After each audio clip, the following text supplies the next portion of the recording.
ময়নাগুড়ির সেখানে তার কাছে পুলিশ ডিস্টার্ব করছে প্রতিদিন এসে আধার ভোটার দিতে হবে না, লাগবে না, আমাদের লাগবে হচ্ছে ঠাকুরদাদার সার্টিফিকেট, না হলে আপনি থাকতে পারবেন না।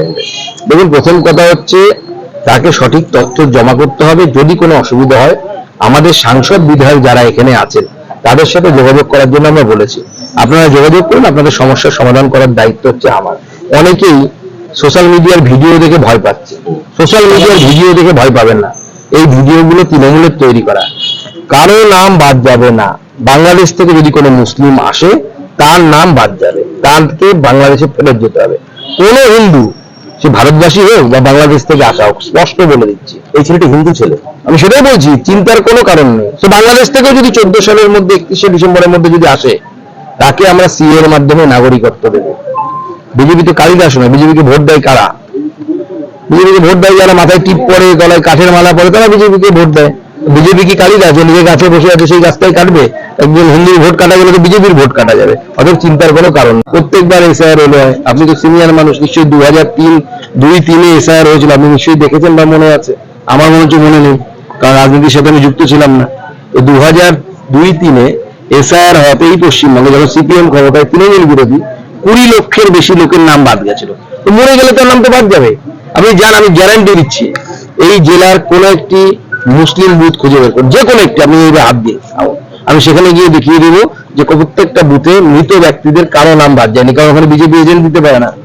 এখানে আমাদের এজেন্ট আছে, তারা বলে যে হ্যাঁ এখানে এই লোকটি মরে গেছে, এর নাম কেটে বাদ দিন।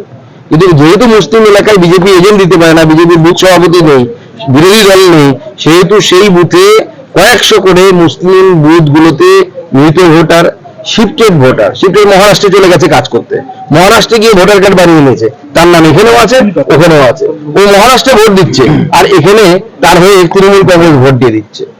এমনকি আপনারা শুনলে অবাক হবেন, শ্রমিক ভোটার আমাদের রাজ্য সভাপতি, তার বাবা মায়ের ভোট পড়েছে গত বিধানসভা গত আমাদের কর্পোরেশন ভোটে। গত কর্পোরেশন ভোটে 22 সালে সম্ভবত হলো, 22-23-এ, সেই সময় শ্রমিক ভোটারদের বাবা মার ভোট পড়ে গেছে। ভাবতে পারেন? আমরা তো এটাই বলছি যে মৃত ভোটারদের নাম বাদ দিতে হয়, বাদ দিতে হবে, এবং নাহলে ভোটার লিস্ট, সত্যিকারের ভোটার লিস্ট হবে না, বুথে ভূত ঢুকে বসে থাকবে। কারচুপি হয়েছে। দেখুন, নাচতে না জানলে উঠোন বাঁকা। তো উনি যেখানে জিতে যান সেখানে কি হয়? এর আগে তো অনেক রাজ্যের নির্বাচনে কংগ্রেস জিতলো।